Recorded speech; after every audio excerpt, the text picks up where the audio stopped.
Opposition చాలా strong గా ఉందమ్మా. స్నేహ గారు చాలా సెక్షన్ల కింద కేసు ఫైల్ చేయించారు. అందుకే నేను మీకు ఎటువంటి నమ్మకము ఇవ్వలేకపోతున్నాను. అలా అనకండి లాయర్ గారు.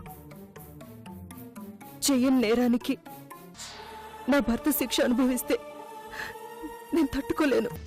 నీ కాళ్ళు పట్టుకుంటాను అత్తయ్య. అందితే జుట్టు, అందకపోతే కాళ్ళు. ఏం బతుకులేమేవి. చిచి, మళ్ళీ నా గుమ్మం తొక్కకు. రేపు కోర్టులో కలుద్దామని మీ అమ్మతో చెప్పు. అలా భయపెడతావేంటయ్యా బాబు? భయంగా సార్, ముంచుకొచ్చే ప్రమాదం. అందుకే మనం చాలా జాగ్రత్తగా ఉండాలి. జాగ్రత్తగా అంటే ఏం చెయ్యాలి? పాత పాటే మళ్ళీ పాడుతున్నాను. నెంబర్ 1, శిరీష్ని మీ కంట్రోల్లోకి తీసుకోవాలి. నెంబర్ 2, భవానీని ఎట్టి పరిస్థితుల్లోనూ పట్టుకోవాలి.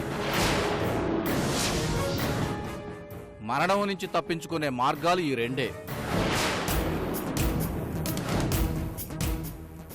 అదా ఒప్పుకోదు, ఇదా దొరకదు. మరి ఎలా లాయర్ గారు? నా చేతుల్లో ఏముంది సార్? అయితే జడ్జిని కొనేద్దాం, బేరం పెట్టు. అయ్యా, అదృష్టం కలిసి వస్తే ఉన్న వాటిలోంచి బయటపడతాం. తమరు చెప్పిన సలహాను పాటిస్తే టెర్రరిస్టుల కంటే దారుణమైన శిక్షను అనుభవించాల్సి వస్తుంది. ఇక నేను బయలుదేరతాను.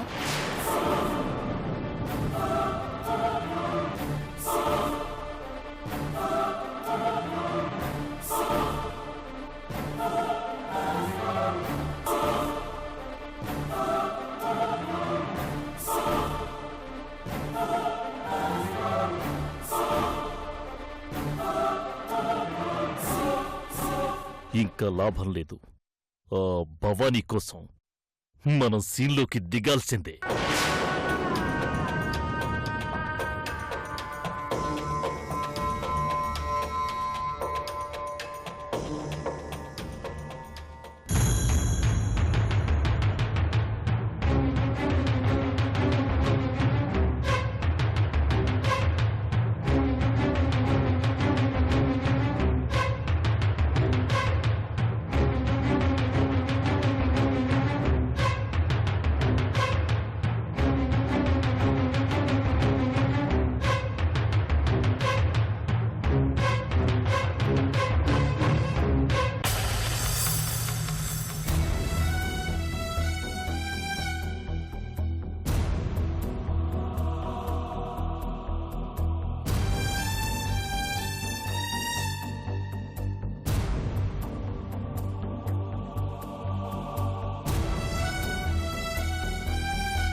Yes, proceed.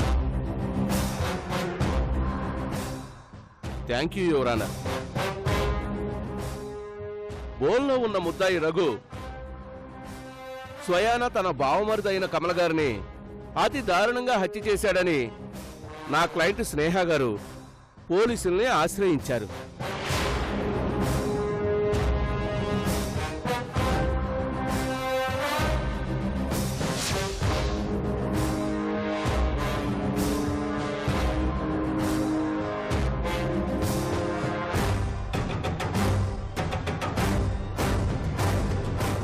ఈమె చేసిన అభియోగంలో ఎన్నో వాస్తవాలున్నాయి.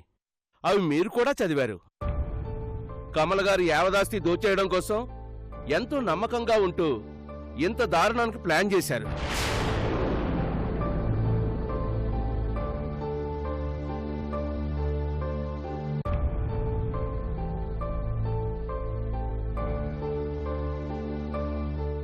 కేవలం ఆస్తుల కోసమే కాదు, మరో బలమైన కారణం కూడా ఉంది. ఆ పెళ్ళాగిపోతే తన కూతురు ఆ ఇంటికి ఎప్పటికీ కోడలుగానే మిగిలిపోతుందని ఇంత పెద్ద నేరం చేశారు.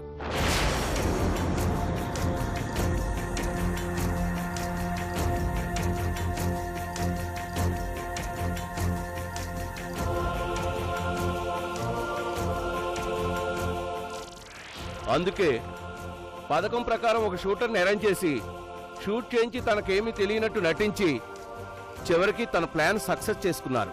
I object your honour. Objection sustain. Thank you sir. Thank you your honour. ఆస్తుల కోసమే ఈ హత్య జరిగింది అన్న అభియోగానికంటే ముందు నేను లాయర్ గణపతి గారిని ఒక మాట అడగదలుచుకున్నాను. Permission granted. Thank you your honour. పెళ్లి ఆపడం కోసమే హత్యా ప్రయత్నం జరిగింది అని మీరు అంటున్నారు. అదే నిజమైతే నా క్లయింట్ రఘు గారి కూతురు ఉష తనే స్వయంగా తన భర్తకి రెండో పెళ్లి ఎందుకు చేస్తుంది? Please note this point your honour.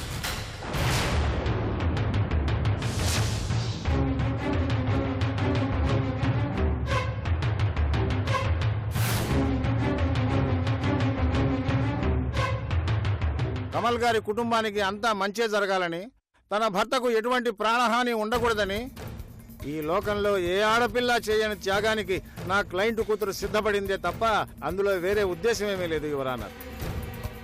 అంటే కళ్ళ ముందు ఒక ప్రాణం పోతుంటే చూస్తూ ఊరుకుంటారా? ఇందాకేమో హత్య అన్నారు, ఇప్పుడేమో కళ్ళ ముందు ప్రాణం పోతుంటే అంటున్నారు. What is this your honour?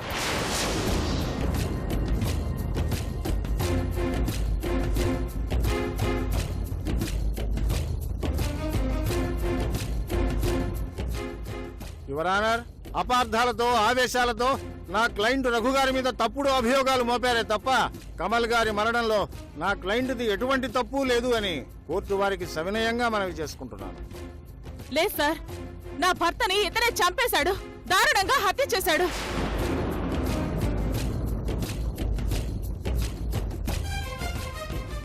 అబద్ధం యువర్ ఆనర్. ఆవిడ గారు అనవసరంగా అపార్థం చేసుకుంటున్నారు. Order order order.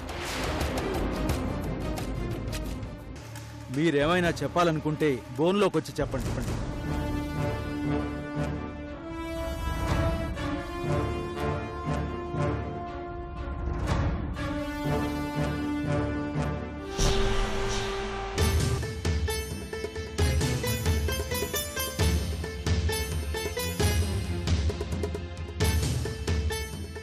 క్షమించండి యువర్ ఆనర్.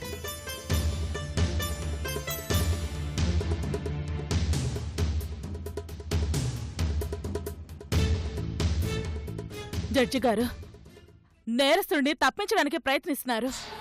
అందుకే నేను కంప్లైంట్ ఇచ్చిన తర్వాత కూడా అతని కొడుకు అతన్ని అరెస్ట్ చేయలేదు. దయచేసి నాకు న్యాయం చేయండి. మీరు చెప్పుకోవాల్సింది ఏమైనా ఉందా?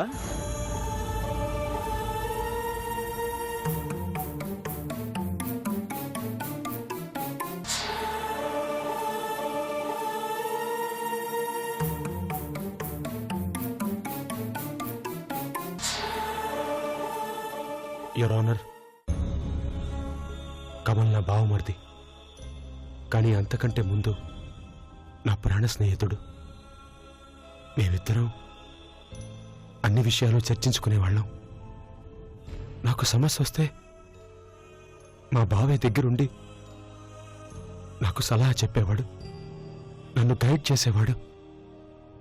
క్లుప్తంగా చెప్పాలంటే వాడు నా ప్రాణం.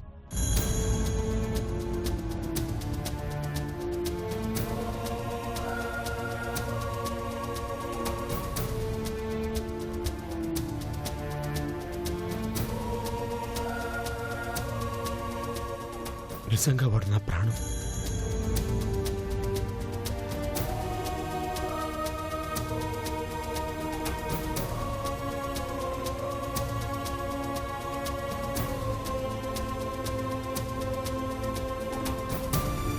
మా ఇద్దరిని అందరూ కృష్ణార్జునులు అనేవారు. అలాంటిది సార్ మా బంధం.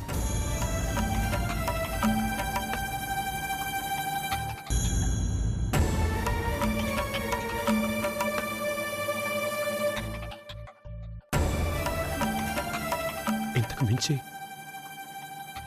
మా బావ గురించి, నాకు మా బావకి ఉన్న బంధం గురించి నేనేం చెప్పలేను.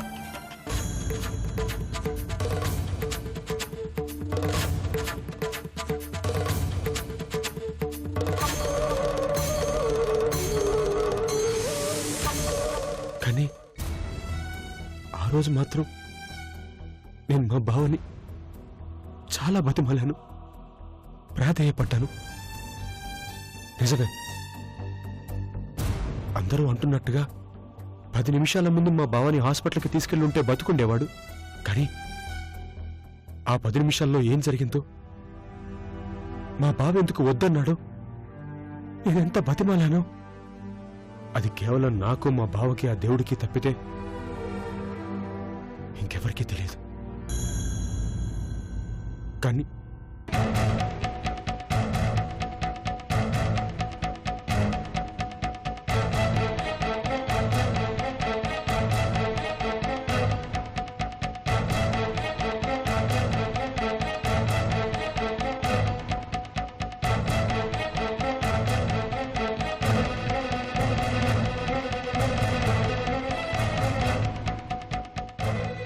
Sorry your honour. కానీ నేను నిర్దోషినని, నేను ఈ నేరం చేయలేదని నిరూపించుకునే సాక్ష్యం నా దగ్గర లేదు. అందుకే మీరే శిక్ష విధించినా నేను ఆనందంగా స్వీకరిస్తాను.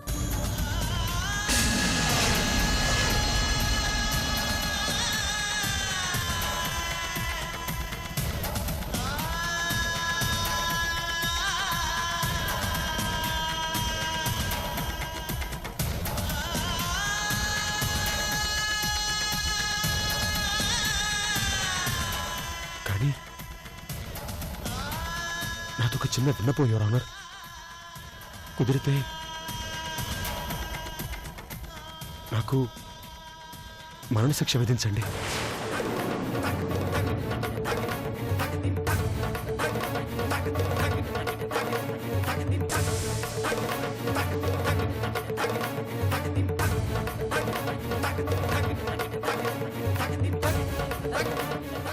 ఎందుకంటే అప్పుడు నేను చాలా తొందరగా నా బావ దగ్గరికి వెళ్ళిపోవచ్చండి.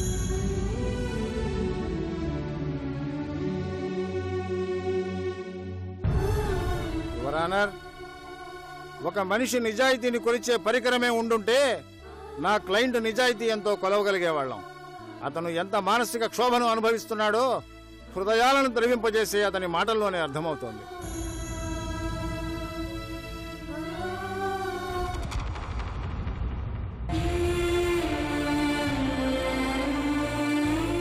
యువర్ ఆనర్, నేరం చేసి తప్పించుకోవడానికి ఎన్ని డ్రామాలైనా ఆడతారు.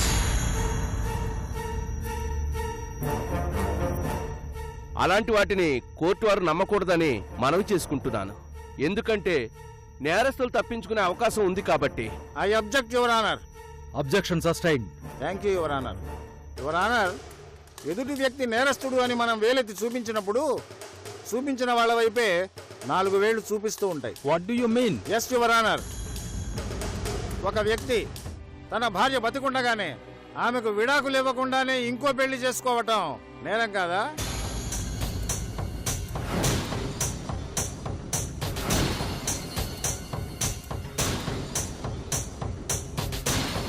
ఒక తల్లిగా ఈవిడకి ఆ విషయం తెలియదా? అది నేరం కాదా? స్నేహ గారు నేరస్తురాలు కాదా?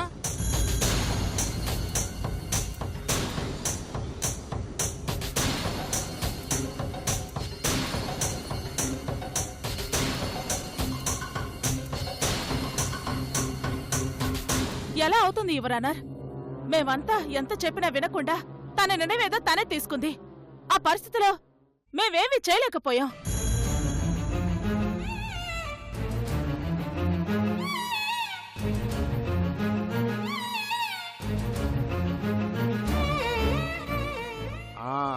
Please note this point your honour.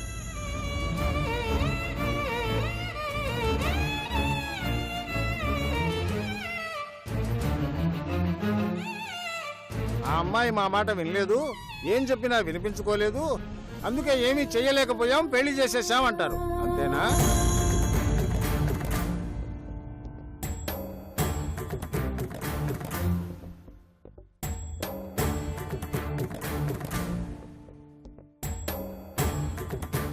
అంటే మీరు ఒక ఎమోషనల్ బ్లాక్మెయిల్ కి, ఒక సెంటిమెంటల్ బాండేజ్ కి లాక్ అయ్యారు.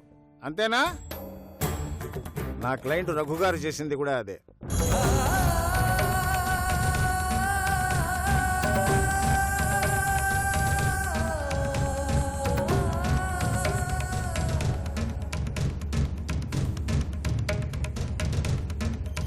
సమయంలో కమల్ గారు ఎమోషనల్గా బ్లాక్మెయిల్ చేయడం వల్ల, సెంటిమెంటల్గా లాక్ చేయడం వల్ల ఏమీ చెయ్యలేక అలాగే ఉండిపోయారు.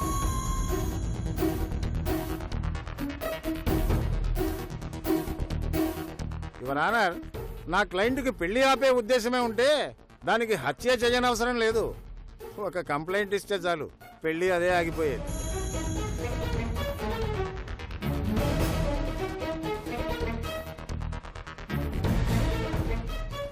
ఇకపోతే కోర్టు వారికి నేను మనవి చేసేది ఏమిటంటే, అసలు ఈ హత్యకి మూల కారణం ఏమిటి, ఎవరు షూట్ చేశారు, ఎవరు షూట్ చేయించారు, ఈ విషయాల మీద ఇప్పటి వరకు పోలీస్ డిపార్ట్మెంట్ ఎందుకు ఇన్వెస్టిగేషన్ చేయలేదు?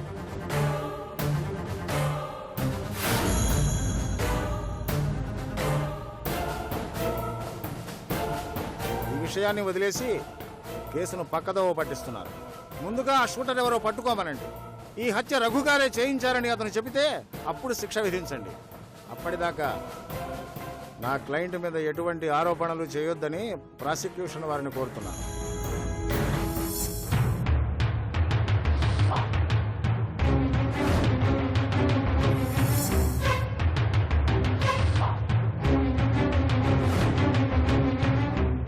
So I request the honourable court, benefit of doubt కింద నా క్లయింట్కి బెయిల్ మంజూరు చేయవలసిందిగా కోరుతున్నాను. That's all your honour.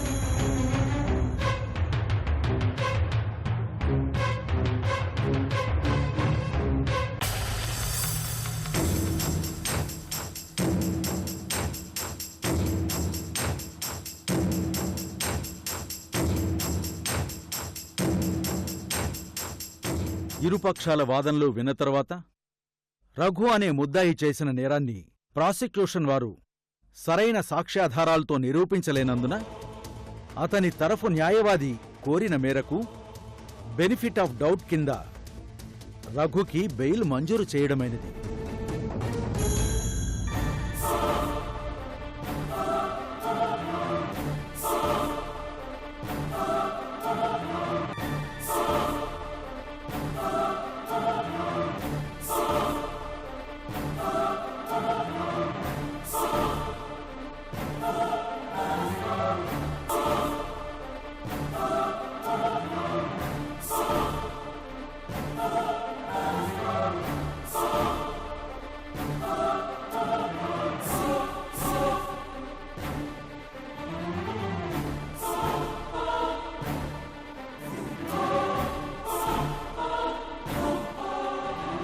అసలు నేరస్తుడైన షూటర్ని వీలైనంత తొందరగా పట్టుకుని కోర్టులో హాజరుపరచవలసిందిగా పోలీస్ డిపార్ట్మెంట్ని ఆదేశించడమైనది.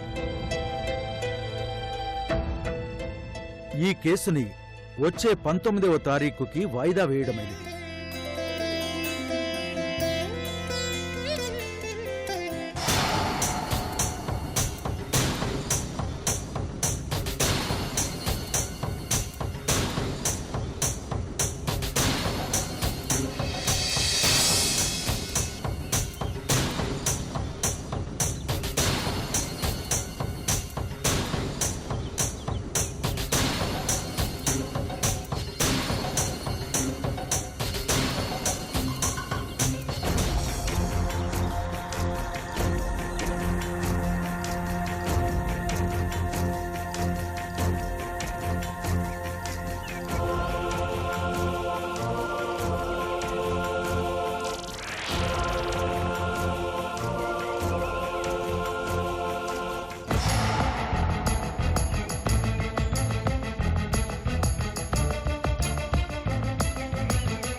మేడం, ఖచ్చితంగా మనమే గెలుస్తాం కదా లాయర్ గారు. డౌటే లేదు మేడం, కేసు పూర్తిగా మన ఫేవర్లోనే ఉంది.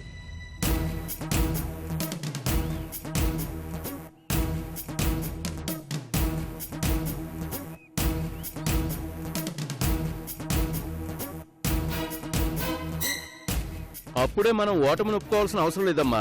ఈ కోర్టు కాకపోతే హైకోర్టు, అది కాకపోతే సుప్రీంకోర్టు. మీరు ఆ పనిలో ఉండండి లాయర్ గారు. అలాగేనమ్మా.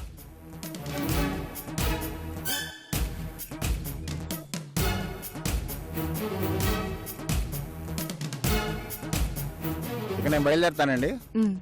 ఉంటాను. Thank you sir.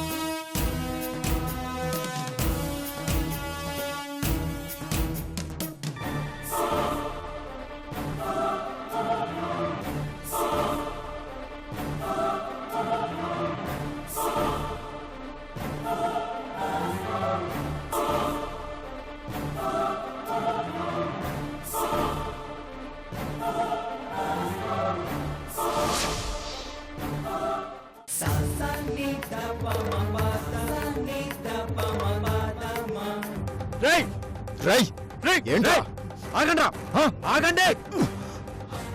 బుద్ధిందా మీకు? అసలేమైంది? న్యాయం నా వైపే ఉంది. నేనే గెలుస్తాను. న్యాయదేవత కళ్ళకి గంతలు కట్టారు కాని దేవుడి కళ్ళకి కట్టలేదుగా. నీ కళ కలగానే మిగిలిపోతుంది.